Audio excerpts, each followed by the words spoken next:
දෙවන කමාන්ඩෝ රෙජිමේන්තුවට අයත් බ්‍රාවෝ බල ඇනියේ කපිතාන් රැන්ඩි රණතුංගගේ නායකත්වය යටතේ කමාන්ඩෝ සෙබළුන් කණ්ඩායමක් ගජබාපුර කඳවුරේ සිට 1993 වසරේ නොවැම්බර් 7 වන දින වැලි ඔය වනාන්තරයට උතුරින් පිහිටා තිබූ LTTE ත්‍රස්තවාදීන්ගේ නැගෙනහිර ප්‍රධාන කඳවුරක් වූ 14 බේස් පිහිටා තිබූ වනාන්තරයේ ත්‍රස්තවාදීන්ගේ ක්‍රියාකාරකම් නිරීක්ෂණය කර පහරදීම සඳහා වූ මෙහෙයුමක නිරතව සිටියේය.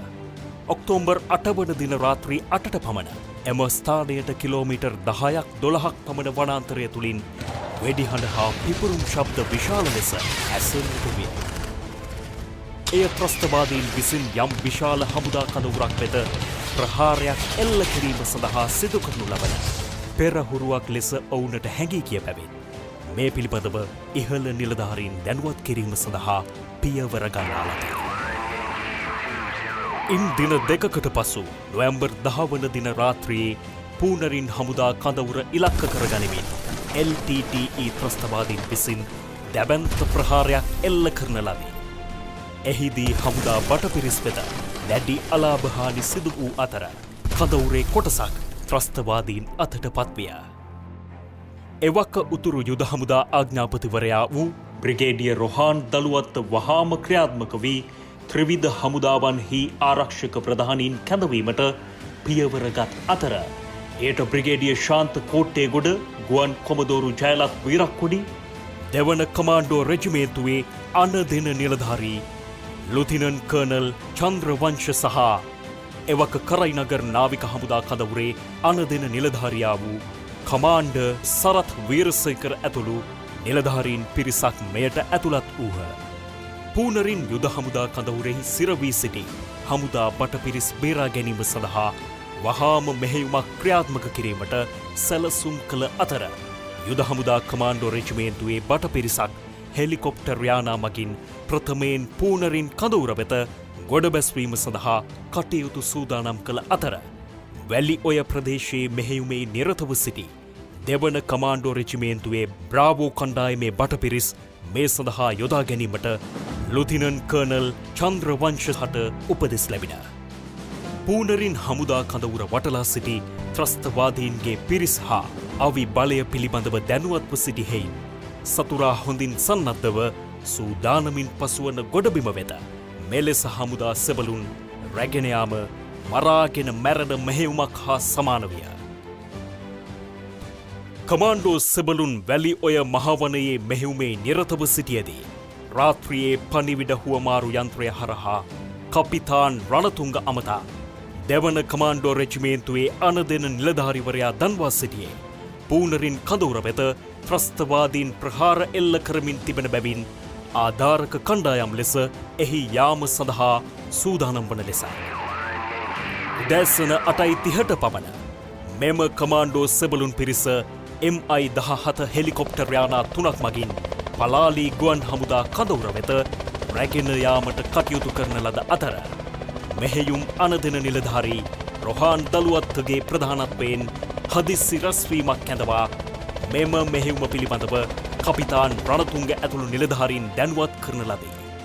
පුනරීන් යුද හමුදා කඳවුරෙහි කොටසක සටන් වදිමින් සිටි හමුදා බටපිරිස් වෙත සහාය ලබා දෙනු පිණිස කපිතාන් රැන්ඩි රණතුංගගේ අනදීම යටතේ 8 දෙනෙකුගෙන් යුත් කමාන්ඩෝ බට කණ්ඩායම් 4ක් ප්‍රථමයෙන් බෙල් 212 හෙලිකොප්ටර් යානා 5ක් මගින් පුනරීන් කෝමාර් තුඩුවට උතුරු දෙසින් කිලෝමීටරයක් පමණ දුරින් පිහිටි ස්ථානයක් වෙත ගොඩ බැස්වීමට තීරණය විය.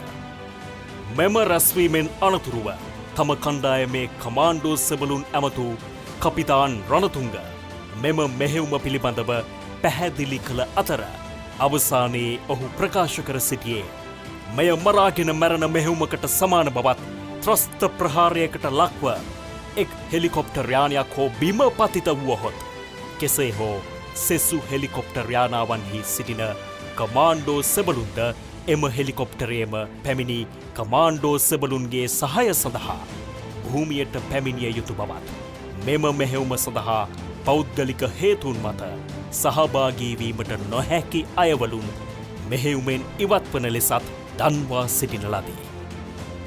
මෙහිදී කමාන්ඩෝ සෙබළුන් සියලු දෙනාම එකා වන්ම මෙම මෙහෙයුම සඳහා සහභාගී වීමට ඉදිරිපත් වූ අතර දෙවන කමාන්ඩෝ රෙජිමේන්තුවේ බ්‍රාවෝ කණ්ඩායමේ නිලධාරී අනදෙන කපිතාන් රැන්ඩි රණතුංග, ලුතිනන් අනිල් සමරසිරි, ලුතිනන් ජනනාත් ගිනිමැලගේ, ලුතිනන් මංගල සරච්චන්ද්‍ර, දෙවන ලුතිනන් සම්පත් බුලත්ගම සහ සැරයන් NEDS ප්‍රනාන්දු යටතේ ප්‍රථමයෙන් ගොඩ බැස්වීම සඳහා සෙබළුන් 40 දෙනෙකුගෙන් සමන්විත 8 කණ්ඩායම් 4ක් තෝරා ගන්නා ලදී.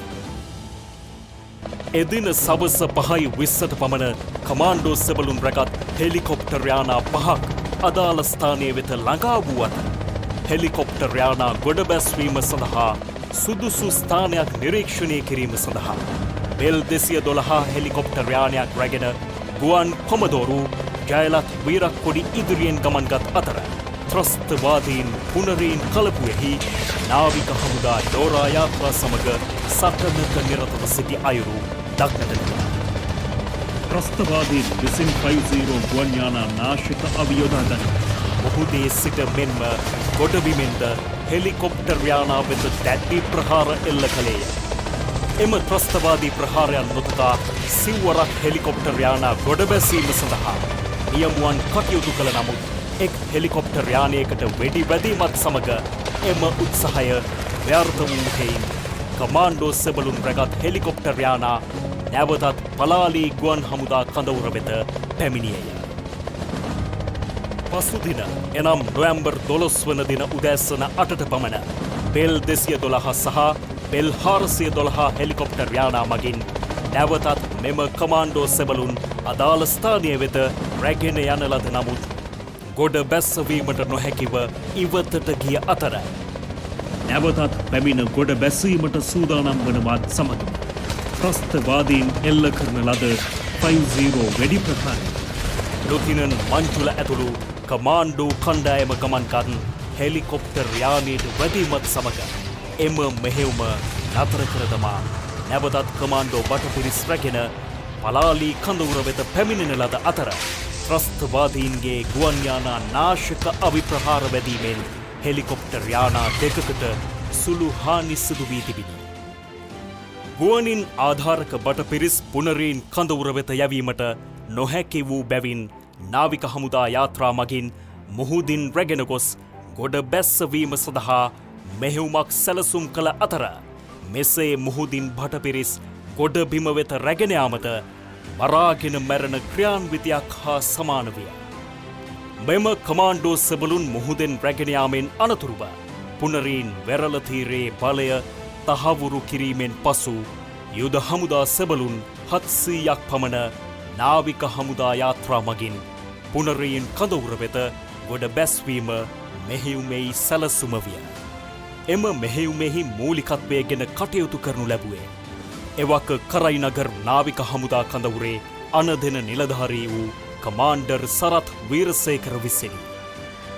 මෙම මෙහෙයුම සඳහා ප්‍රථමයෙන් පුනරීන් වෙරළ වෙත කමාන්ඩෝ බටපිරිස් රැගෙන යාම සඳහා ස්වේච්ඡාවෙන්ම ඉදිරිපත් වූයේ කමාන්ඩර් රවීන්ද්‍ර විජේගුණවර්ධන වූ අතර ඔහුගේ සහයට තවත් විශේෂ යාත්‍රා බලගණයෙහි නිලධාරීන් 2 දෙනෙකු සහ සෙසු නිලධාරීන් 6 දෙනෙකු සහභාගී විය.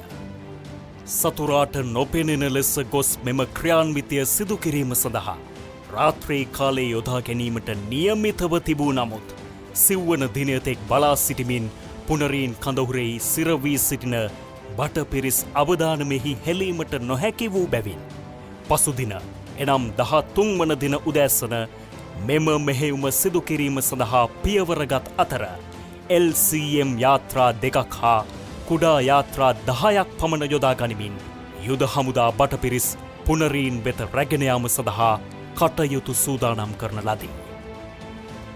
දෙවන කමාන්ඩෝ රෙජිමේන්තුවේ බ්‍රාවෝ කණ්ඩායමේ නිලධාරී අනදෙන කපිතාන් රැන්ඩි රණතුංග, ලුතිනන් අනිල් සමරසිරි, ලුතිනන් ජයනාත් ගිනිමැලගේ, ලුතිනන් මංජු සරච්චන්ද්‍ර, දෙවන ලුතිනන් සම්පත් බුලත්ගම සහ සැරයන් NEDS ප්‍රනාන්දු 8 දෙනෙකුගෙන් යුත් කණ්ඩායම් 6ක් රැගෙන ප්‍රථමයෙන් වෙරළ වෙත යාම සඳහා සූදානම් විය. සැරයන් විමලසේන සැරයන් සුගතදාස ආධාරක අවිභාරව කටයුතු කළ අතර 1993 වසරේ නොවැම්බර් 13 වන දින පාන්දර 3ට පමණ LCM යාත්‍රා මගින් මෙම කමාන්ඩෝ සෙබළුන් රැගෙන යන ලද අතර පසුව නාවික හමුදාවෙයි ඩෙංගි යාත්‍රා 5ක් හා වෝටර් ජෙට් යාත්‍රාවක් උපයෝගී කරගනිමින් පුනරීන් කඳවුර වෙත ගොඩ බැස්වීම සඳහා රැගෙන යාමට කටයුතු සූදානම් කරන ලදී.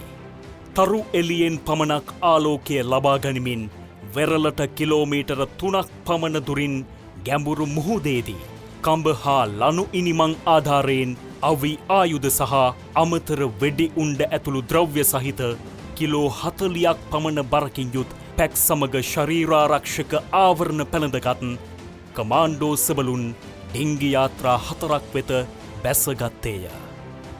කමාන්ඩෝ සෙබළුන් කණ්ඩායම රැගත් නාවික හමුදා යාත්‍රා පුනරීන් වෙරළ බලා යාත්‍රා කරමින් තිබූ අවස්ථාවේ වැහි මන්දාරමක් සමග ඝන මීදුම් වලාවකින් එම මුහුදු තීරය වැසී ගිය අතර පුනරීන් කඳවුරෙහි එම දෙපස අත්පත් කර සිටි ත්‍රස්තවාදීන් හට මෙම භට පිරිස ආසන්නයටම පැමිණෙනතුරු නිරීක්ෂණය නොවූ හෙයින් ත්‍රස්තවාදීන් වික්ෂිප්තව 50 අවි කිහිපයක් උපයෝගී කරගන්න.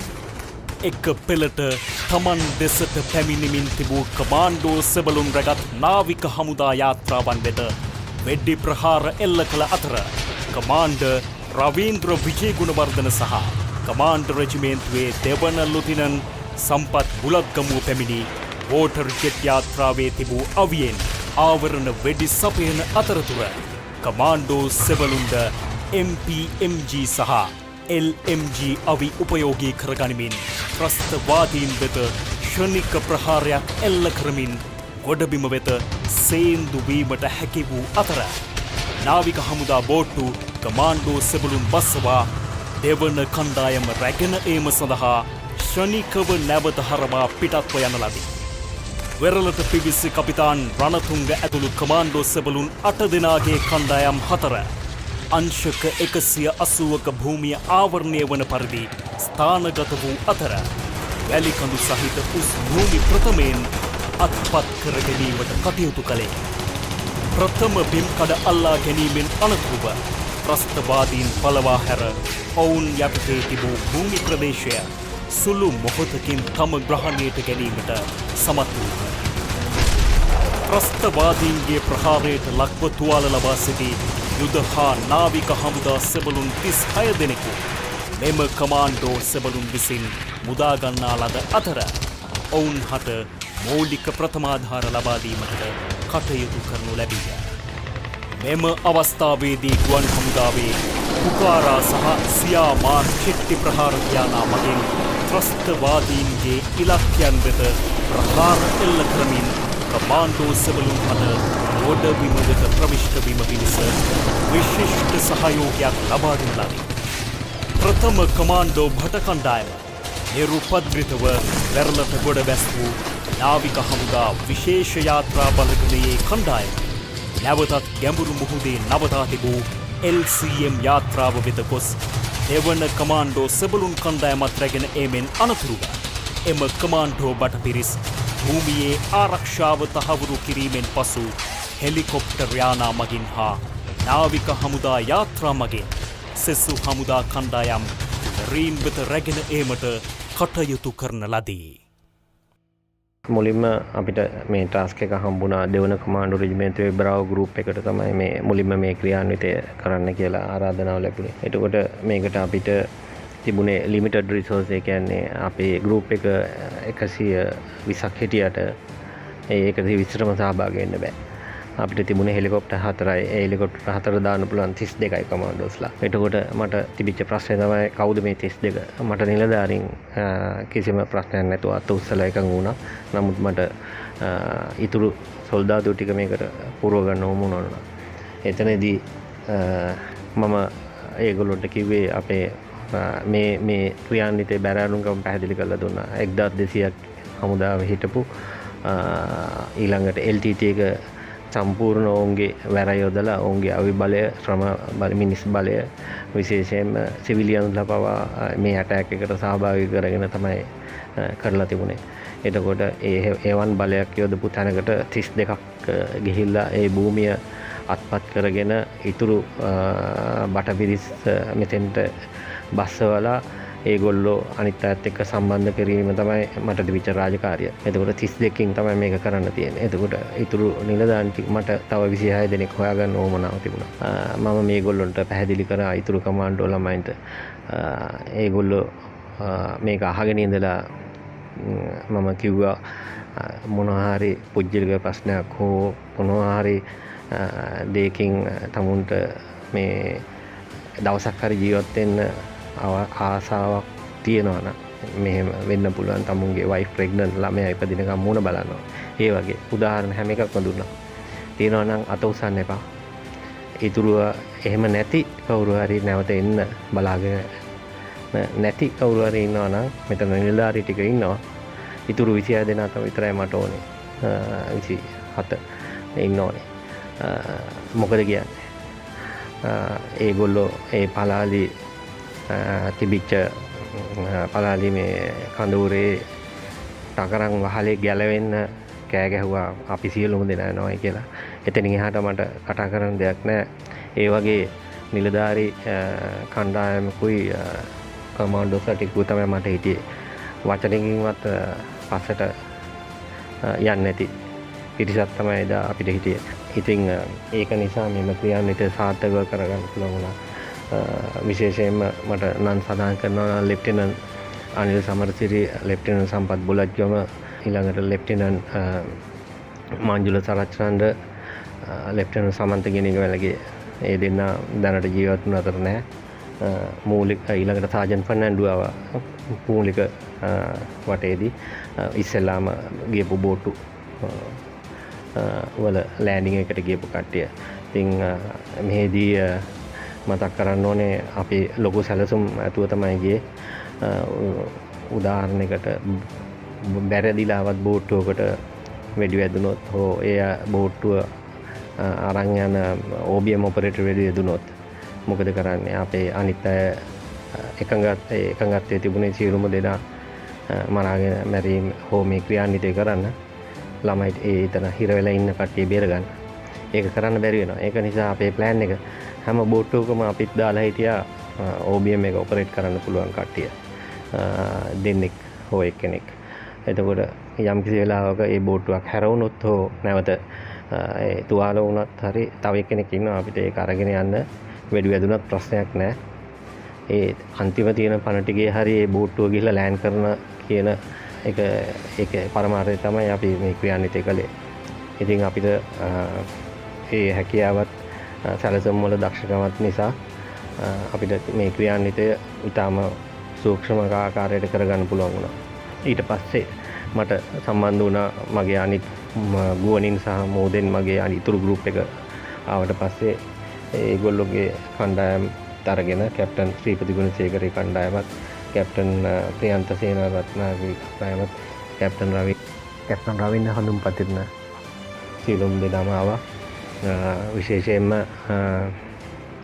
අපේ දෙවනාන නිලධාරී මේජර් චන්ද්‍රසේන, ඊළඟට ඒවකට අනදෙන් නිලධාරී කර්නල් චන්ද්‍රවංශ. ඔවුන් වචනකින්වත් අපිට ඒ කියන්නේ කිසිම පස්සට යන නෙගටිව් මේවා එකක් දුන්නේ නැහැ. හැම වෙලාවෙම උඹලට කරන්න පුළුවන් මේ දේ කියන හැඟීම තමයි අපිට දුන්නේ. ඒක ලොකු හයියක් වුණා. ඒ විතරක් නෙවෙයි, ඒ විදි නාවික හමුදාවත් ශ්‍රී ලංකා ගුවන් හමුදාවත් අපිට නොතුරු සහායක් දුන්නා. මේදී කියන්න ඕන දෙයක් තමයි මේ LTT එක පාවිච්චි කරලා තිබිච්ච ඒ උපක්‍රම. ඔවුන් මේ වතුරෙන් මේකට ඇටැක් එක කරනකොට ඒගොල්ලෝ පාවිච්චි කරලා දුන්නේ පුහු පොල් බැඳගෙන. පුහු පොල් දෙකක් කිහිල්ලා ASCII රඳවගත්තම පාවෙන්න පුළුවන්. පපුව උඩ තුවක්කුව හත්පුරවන්න අත් දෙක නිදහස්. ඒ විදියට ඍජු ෆෝම් වලින් මහලා ගැට ගහලා තිබුණා ඍජු පොල් වගේ. ඒක ඇඟට තියලා ගැට ගහලා තමයි මේ ගොඩට ඇවිල්ලා ඒක ලියා ගන්න පුළුවන්. ඉහළයි ඇටැක් එකට යනවා. ඒ විදිහට රාත්‍රී කාලේ මේ ඇටැක් එක කරාම උදේ වෙනකොට ඒගොල්ලෝ තැන් තැන් විසිරෙන්න පුළුවන්. තමුන්ගේ හමුදාව කවුද සතුරු ප්‍රදේශයේ හමුදාව කවුද කියලා අඳුර ගන්න බෑ. ඉතින් මේගොල්ලෝ උපක්‍රම දාලා තිබුණේ ඒ බැලුන් තියෙන ඒ ටීම් වලට රතු පාට බැලුන් එකක් තියෙන කට්ටිය, කොළ පාට බැලුන් එකක් තියෙන කට්ටිය ඒ විදිහට බැලුන්. මේගොල්ලෝ මේ භූමිය තියෙන ඊට කුඩා ගස් අඩි 10යි 15යි සමහරලාට උස ඒ ගහකට ඒ බැලුන් එක තියෙන එක්කෙනා කලින් ගිහපු කවුරු හරි ඒ උසම තියෙන ගහේ බැලුන් එක දානවා. මම රතු පාට නම් මම යනවා එතෙන්ට. ඒ විදිහට ඒ රතු පාට කණ්ඩායම එතනින් එකතු කරගෙන එයා ඇටැක් එකට යනවා. ඒ විදිහට ඇටැක් එක කියන්නේ එතනදී තව අපේ නැති වෙච්ච ටැංක්, ඊළඟට අපේ නැති වෙච්ච රේඩාර් පද්ධති, මේ බර ආයුධ ඒ වගේ ගොඩක් දේවල් නැති වුණා. ඒවා ඔක්කොම කරේ රෑ නෙවෙයි, ඊට පහුවදා දවසේ තමයි. එතකොට ඒ අතරදී වෙන කාටවත් මේ භූමියට ඇතුල් වෙන්නේ නැති වෙන්න සුයිසයිඩ් බෝට්ටු, ඒතරක් නෙමෙයි 50 ගන් නේවි ඒක මූද පැත්තෙන් ආවරණය කරලා තිබුණා. මේ වේගයට කිට්ටු වෙන්නවත් දෙන්නේ නැහැ, උඩින් එන්නවත් දෙන්නේ නැහැ. ඒ විදිහට ඒගොල්ලෝ මේ භූමිය සුද්ධ කරනකම් නැවත ඉතුරු වෙච්ච අපේ හමුදාවත් එක්ක ඒ ෆයිට් එක දීලා ඒ ටික අරන් යනකම් ඒ විදිහට බ්ලොක් එකක් දාලා තමයි මේ ක්‍රියාන්විතය කරේ. ඉතින් මෙහෙදී අපිට බේර ගන්න පුළුවන් වුණා 36 දෙනෙක් විතර වගේ කිට්ටු වෙන තුවාල කට්ටිය. සමහර අයගේ විශේෂයෙන්ම මට ඉස්සරහටම හම්බුනේ නේවි ළමයි දෙන්නෙක්ගේ බෙලි දෙක කපලා පැත්තකින් තියලා. ඊට පස්සේ තව එක්කෙනෙක් හම්බුණා අදටත් මතකයි. වම් අත සම්පූර්ණයෙන් වගේ කුණු වෙලා තිබුණා. ඒගොල්ලෝ දවස් දෙකක් කන්න බොන්න නැතුව, තුවාල වලට බෙහෙත් නැතුව කතා කරගන්න බැරුව වැටලා හිටියේ. අපි දන්නවා ඒගොල්ලන්ට කතා කරනවා. ඉතින් අපි හැම පඳුරක් ගානම හැම ගහක් ගලක් ගානම සර්ච් කරා. සර්ච් කළා 36 දෙනෙක් විතර එතනදී අපේ කණ්ඩායමට විතරක් හොයාගෙන මේ බෙහෙත් දෙන්න පුළුවන් වුණා. ඒ වගේම ප්‍රථම ආධාර දීලා ඒගොල්ලොන්ව ප්‍රෝහල් කරා, මේ එයාලිප් කරන්න කටයුතු කරා. ඉතින් මේදී ඒ හම්බෙච්ච ඒ ක්‍රියාන්විතයේදී අපේ නිලධාරීන් සහ අනිත් අයගේ දක්ෂතා නිසා මෙම ගොඩ බැසීමේ මෙහෙයුම ඒ මූලික අධීර අපිට බාර දීපු කමාන්ඩෝ රෙජිමේන්තුවේ දෙවනි රෙජිමේන්තුවේ බ්‍රාවෝ කණ්ඩායමට දීපු ඒක 100%ක්ම සාර්ථකව ඉෂ්ට කරා. ඉතින් ඒක අදටත් ඉතිහාසයේ නොමකැන ක්‍රියාන්විතයක් බවට පත් වෙලා තියෙනවා. ඒක දැනගත්තම හරි සතුටුයි. ඒ වගේම ලොකු ආඩම්බරයක් මේකට සහභාගී වෙච්ච අනිත් සියලුම දෙනා වෙනුවෙනුත් අපේ කමාන්ඩෝ රෙජිමේන්තුවේ තියෙන උද්දිත පාඨය වෙන මහාකක් නමත එහෙම නැත්නම් nothing impossible කියන එක මනාවටම ඔප්පු කරපු ක්‍රියාන්විතයක් තමයි මේක. මම හිතනවා ඉදිරියටත් ඒ වගේම පහුගිය කාලෙත් අපි ඒක නිතරම පෙන්වුම් කරා. ඉදිරියටත් එම උද්දිත පාඨයේ එහෙම තමයි.